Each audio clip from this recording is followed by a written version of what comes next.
Hey kids, Mr. Flyer here, hope you're well, and welcome to July, the height of summer here in the UK, and my final ride on the Triumph Daytona 660. I've had the bike for a couple of weeks and got to know it as well as I possibly can during that time, and in this video I'm going to give you the lessons I've learned on the motorcycle, so stick around and stay tuned. If you're interested in this bike, this one's for you.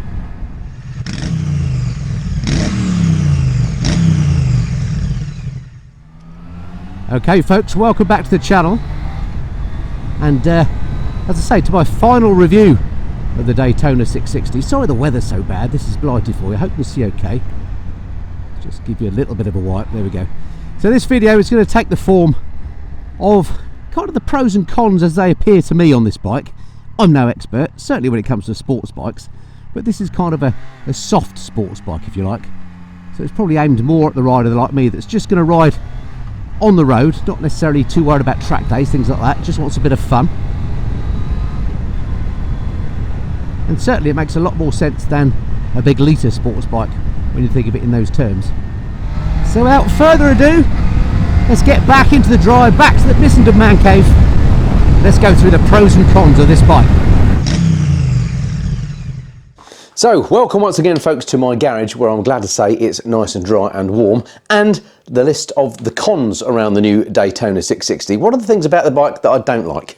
First thing is very straightforward, and it is this. If I turn the bike on, you'll see that on the Daytona 660 you've got a single running light. Now it doesn't matter whether the bike's running or just with the ignition turned on like it is now, but you only ever get that one light. Now I understand why bike manufacturers do that. There's probably some legislation somewhere that says you have to have one light on so that car drivers don't confuse a motorcycle with a car when it's approaching with two lights on. But I don't really buy that, and I really hate the fact that you've got this asymmetric look. Some bikes don't have one light on, some have two on, so it must be legally possible. I wish both these lights are on when you're riding. Of course, when you are riding it, you don't see it, so it doesn't really affect you. It just annoys me to know that it's there.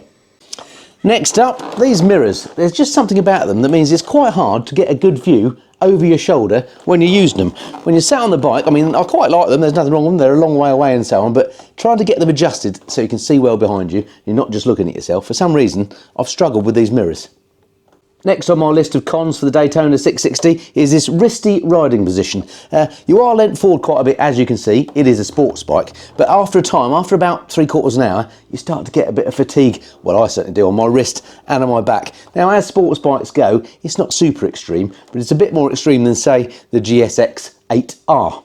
Next up, something that's a bit strange, and it might only affect this bike. This particular bike is a press bike, so it's probably not been that well looked after, so to speak. It's done about 800 miles, but there's something going on at the front end of this. When I brake or go over bumps, I can feel some banging going on at the front end, like maybe a bearing or something like that's going. I suspect it's just this bike, but let me show you this little video of it happening earlier. Definitely something a bit adrift with this particular bike in terms of its front end. Nothing behind me. When I brake, there's just some sort of knocking around the fork area at the front. It just doesn't feel quite right. It's like some bearings are on the way out or something, which is odd because this bike hasn't done many miles.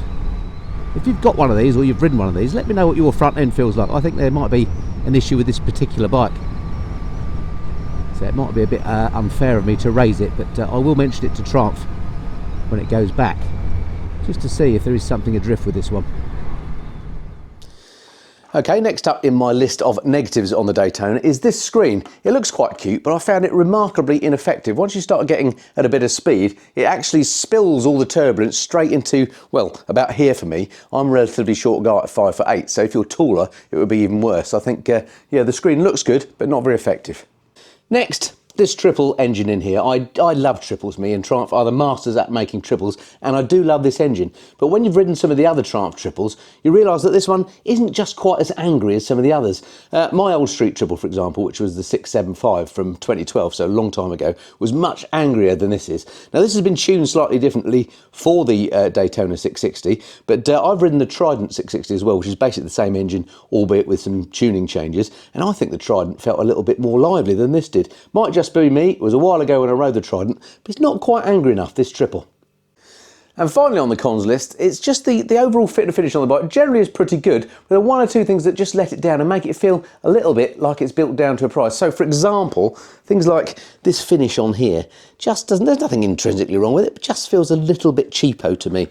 Things like, what else can I point out? The swing arm, I don't know, there's something about it that doesn't seem quite as high quality as you would normally expect from a Triumph. It's a small point. In the main, the fit and finish on it is nice, the paint is nice, but there's just one or two bits on the bike that make you think it's built down to a price. All right, that's enough whinging. Let's move on to the positives.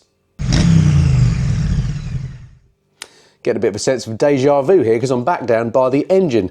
Now, I know previously I said that this triple isn't quite as angry as previous, and that was a little bit disappointing, particularly given it's a sports bike. That said, it is still a Triumph triple, and I love a triple me. There's something about this engine that is superb. I mean, it goes well, it stops well, it sounds fantastic, it's nice and smooth. Triples are often stated, aren't they, as the kind of the sweet spot between a twin and a four-cylinder machine, and I absolutely agree with that. This engine is an absolute peach. Next on my positives list are looks. I mean, just look at this thing. It is a beautiful looking bike, I think. I think it's got a bit of a hint, a passing resemblance to the old Daytona, the 765. And I just like the way that Triumph have come up with this design. I think the fairing looks modernised, up to date. I like the sculpting on the tank. I just think it's a nice looking machine. So the looks definitely get a thumbs up from me. It's definitely, this colour is my least favourite, by the way. In red, it looks absolutely amazing. Next on the pros list is the pricing of this bike. I think Triumph have got this absolutely bang on. It's not particularly cheap, but it does compare well with its rivals. So, for example, this bike that I'm on is 8,650 quid.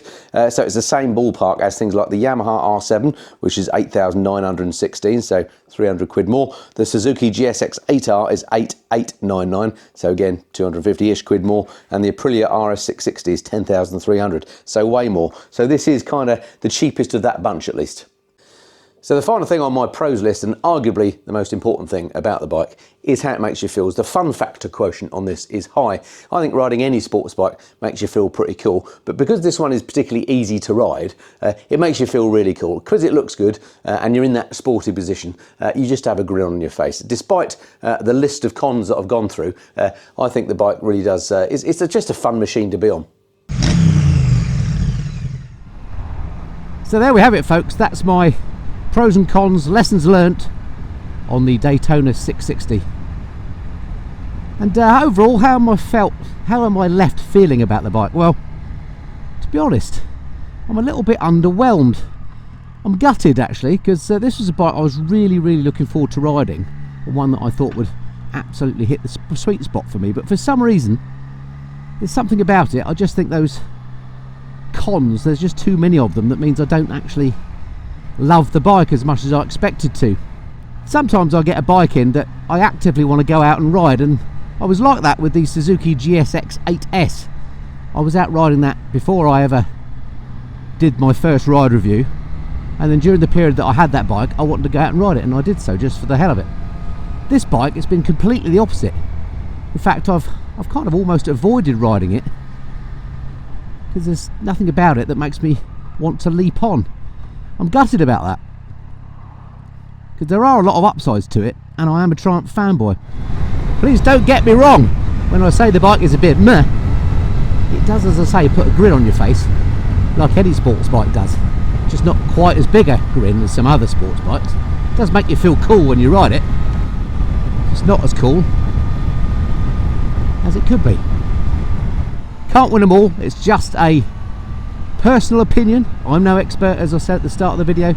If you've got one of these or you want one of these, then I apologise that I'm not that enamoured with the machine, but you can't love them all, can you? Don't get me wrong, there's nothing intrinsically wrong with it. It just is a bit meh. I'll take the GSX-8R, please. Alright, that's it for now. Until next time, this has been the Mr. and Fly. Cheerio.